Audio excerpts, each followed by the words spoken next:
Yes, अगला chapter है अपना फोर्थ चैप्टर। थोड़ा सा अलग ले रहे हैं क्योंकि उस चैप्टर 3 में एक्चुअली में 3 चैप्टर थे, मैंने पहले ही बताया था आपको। उसका एक चैप्टर कंप्लीट हो गया एक प्रकार से, है ना। एक दूसरा चैप्टर लेके फिर वापस आएंगे उस पर, है ना। चैप्टर 4 है लीनियर इक्वेशन। ये अपना 9th में भी किया हुआ है। इसमें एक इनइक्वालिटी भी है, वो तो हटेगी, वो 100% हटेंगे वो इनइक्वालिटी वाला पार्ट। तो इसमें केवल लीनियर इक्वेशन 2 वेरिएबल वाली जो 9th में पढ़ी थी हमने, उन्हीं को सॉल्व करने का ग्राफिकल मेथड वो भी था अपने, 2 इक्वेशन को सॉल्व करना, है ना, ग्राफिकली मेथड से। तो उसके लिए जैसा हमने देखा था कि पहले हम उन दोनों गिवन इक्वेशंस के कोई भी 2-2 3-3 सॉल्यूशन निकालते हैं, है ना। 2-2 3-3 सॉल्यूशन अलग अलग टेबल में निकाल के और फिर ग्राफ में उनकी लाइन ड्रॉ करते थे। क्योंकि एक अकेली इक्वेशन के इन्फिनिट सॉल्यूशन होते हैं, उनमें से एक सॉल्यूशन दोनों का जो कॉमन होता है उसी को इनका सॉल्यूशन कहते थे, है ना। तो उन दोनों की फिर लाइन ड्रॉ करते थे हम। उन दोनों इक्वेशन की लाइन को ड्रॉ करने पर वो लाइंस जहाँ पर मीट करती हैं उस पॉइंट के कोऑर्डिनेट यानी x और y, ये उनका सॉल्यूशन होता था, है ना।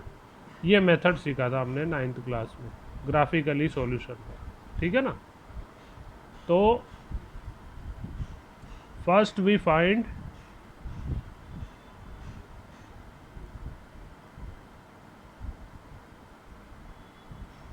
एनी 2 और 3 निकालने चाहिए वैसे, 2 और 3 solutions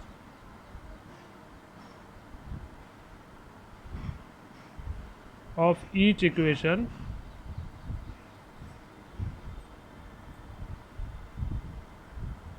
and draw their lines.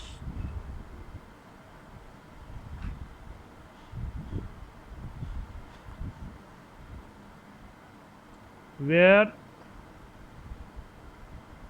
the lines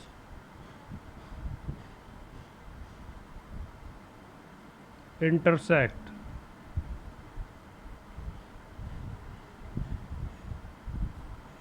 the coordinate of this point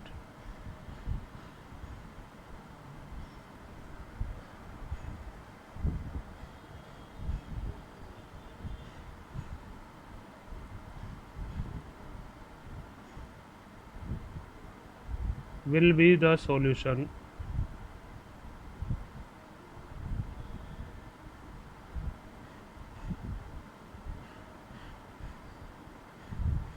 of equation, ठीक है ना।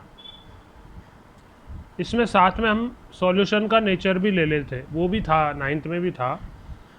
वो इनके इक्वेशन के कोफिशेंट का रेशो से पता चलता था कि नेचर कैसे आएगा, दोनों लाइनों का यूनिक सॉल्यूशन आएगा या इन्फिनिट सॉल्यूशन आएंगे या नो सॉल्यूशन, कोई सॉल्यूशन नहीं आएगा, है ना। उस पर बेस सीधे और कन्वर्स दोनों टाइप के क्वेश्चन थे, ठीक है ना। तो वो नेचर,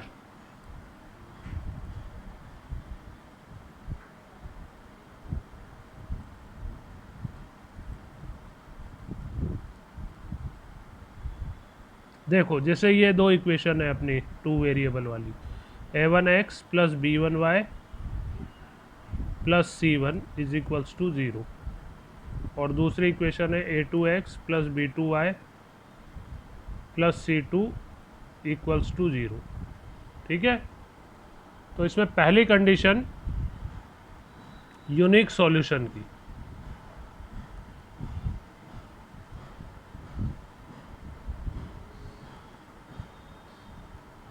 यूनिक सॉल्यूशन की कंडीशन थी ये रेशो, इनके कोफिशेंट के रेशो से, if a1 upon a2 x के कोफिशेंट का रेशो नॉट इक्वल हो y के कोफिशेंट के रेशो के, b1 अपॉन b2, है ना। इस केस में जब आप लाइंस ड्रॉ करोगे तो वो दोनों लाइन एक पॉइंट पे मीट करेंगी, इंटरसेक्ट करेंगी। तो वो जिस पॉइंट पे मीट करती है वही उनका यूनिक सॉल्यूशन। यूनिक सॉल्यूशन का मतलब ये होता है कोई फिक्स आंसर आएगा। ये जहाँ पे ये मीट करेंगी वो फिक्स सॉल्यूशन आपका यूनिक सॉल्यूशन आएगा, है ना। इन दिस केस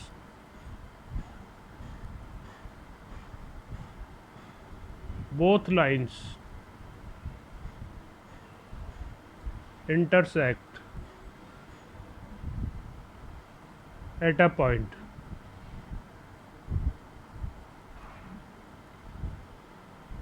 ठीक है, और इस टाइप की इक्वेशन का जो पेयर ऑफ इक्वेशन होता है वो कंसिस्टेंट कहलाता है। कंसिस्टेंट।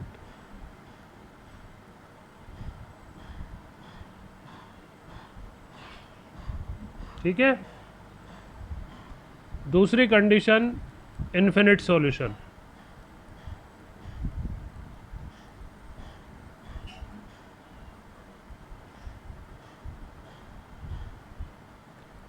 इसकी रेशो की कंडीशन थी A1/A2 is equals to B1/B2 equals to C1/C2, यानी तीनों कोफिशेंट का रेशो इक्वल आता था।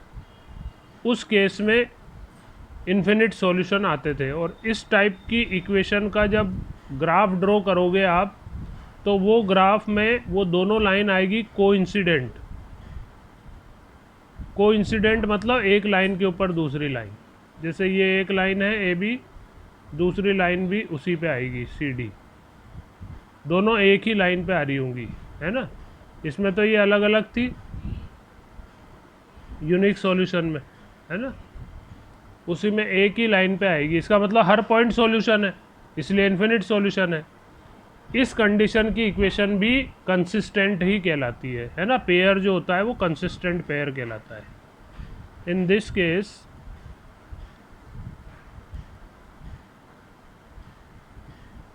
both lines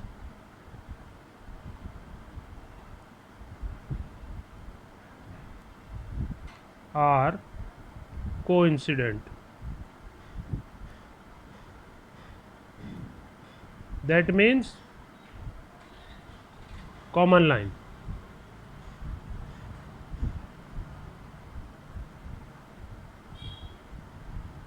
or on the same line।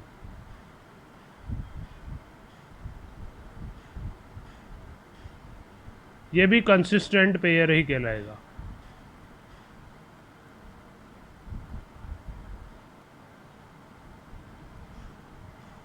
ठीक है।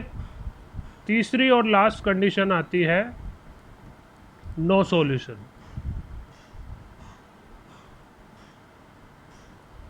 जिसमें इक्वेशन का कोई सॉल्यूशन नहीं आता।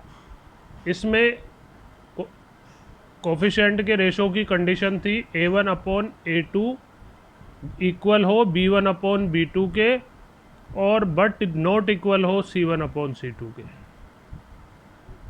इस केस में दोनों लाइन जब ड्रॉ करोगे आप तो वो लाइन आएंगी पैरेलल एक दूसरे के, इस तरह से। ये जैसे AB लाइन है और ये AC के पैरेलल आ जाएगी वो दूसरी लाइन CD। तो पैरेलल लाइन कहीं मीट नहीं करती, मीट नहीं करेंगी तो सॉल्यूशन नहीं आएगा, इसलिए, है ना। और कोई सॉल्यूशन नहीं होने पर ऐसा पेयर इक्वेशन का इनकंसिस्टेंट पेयर कहलाता है। ठीक है ना। तो वो रेशो से ही अपने को पहले ही मालूम चल जाया करेगा कि ये एक दूसरे को इंटरसेक्ट करने वाली लाइन है या कोइंसिडेंट लाइन आएंगी या कैसी आएंगी, है ना। In this case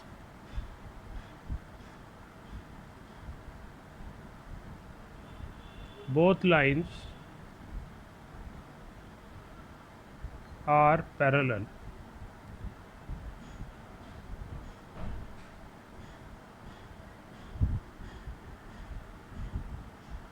inconsistent pair।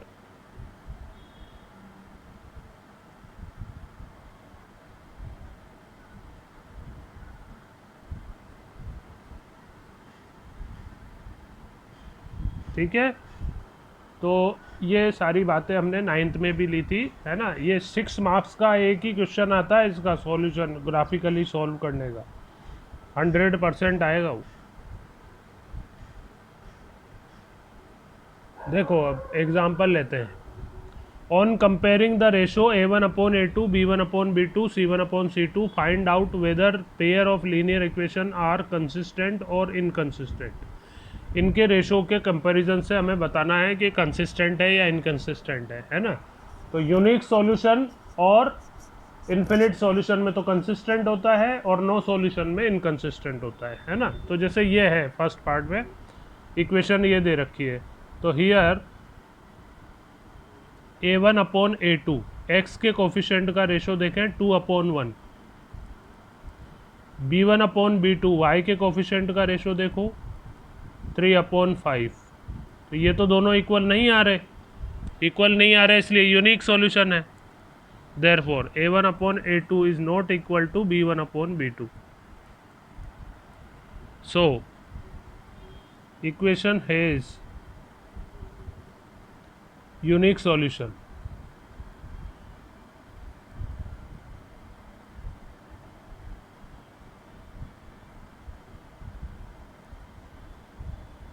And equations are consistent।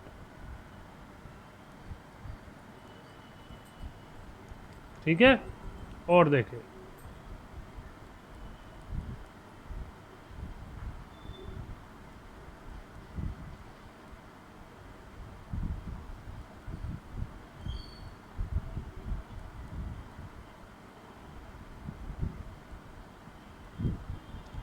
In equation के लिए चेक करना है जैसे, है ना। तो here a1/a2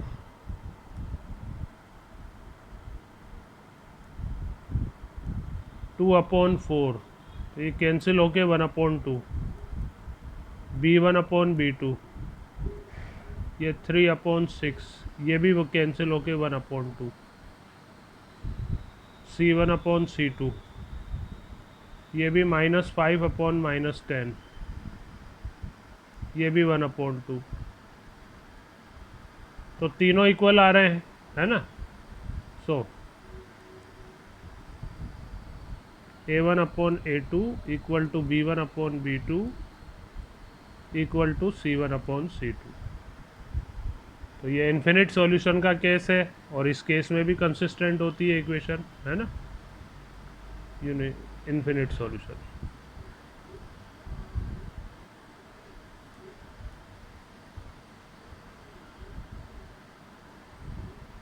so equations are consistent। ठीक है ना। एक एग्जाम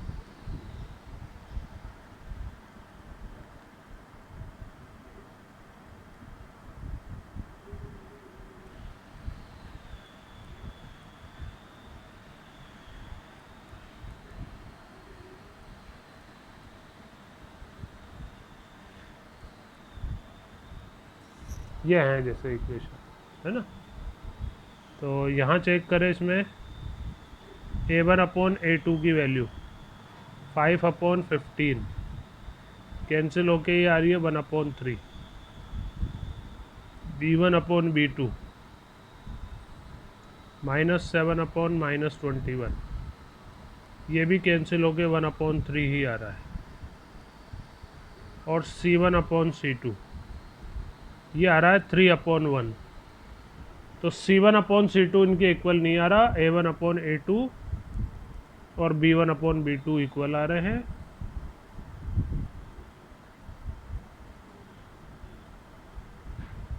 तो नो सॉल्यूशन वाली केस है ना। So equation has no solution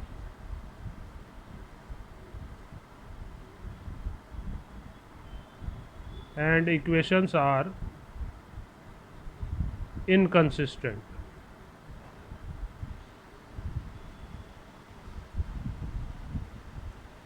ठीक है, ऐसा करके हम कंसिस्टेंट या नो इनकंसिस्टेंट या यूनिक सॉल्यूशन, इन सब की चेकिंग कर सकते हैं। देखो जैसे ये इक्वेशन है, सॉल्व करनी है अब हमें, है ना। x plus 3y is equals to 8 and x minus 2y is equals to -3। इन दोनों को ग्राफिकली सॉल्व करना है हमें, है ना। ठीक है, तो इसके लिए हाँ, तो ग्राफिकली सॉल्व करनी है अपने को, है ना। तो इक्वेशन फर्स्ट का सॉल्यूशन निकालें पहले। सॉल्यूशन ऑफ इक्वेशन फर्स्ट,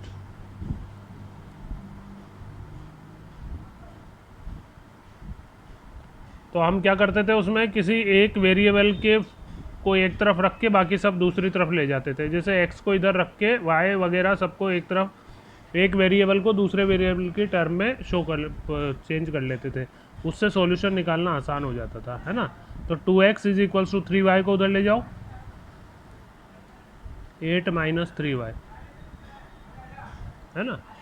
और x is equals to 8 minus 3y upon 2। अब इसकी हेल्प से हम इसके सॉल्यूशन निकाल लें, है ना। कोई तीन सॉल्यूशन निकालेंगे। ये सॉल्यूशन की टेबल,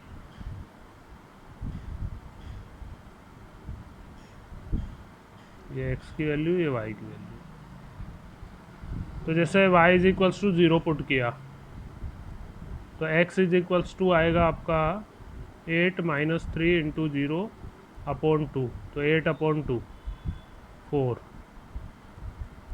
एक सॉल्यूशन ये आ गया, x की वैल्यू 4, y की वैल्यू 0।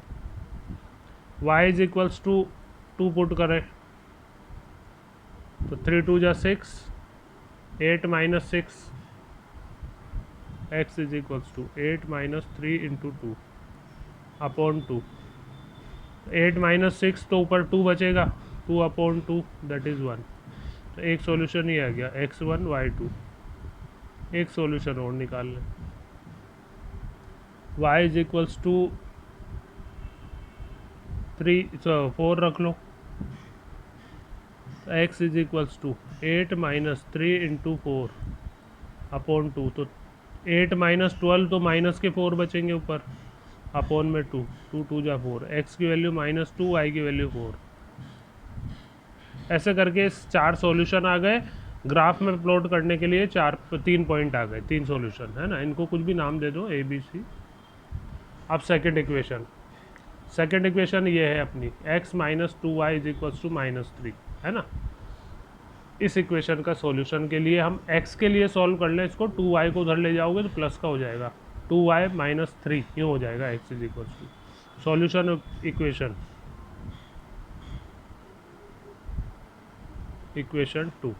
इक्वेशन 2 थी अपनी, x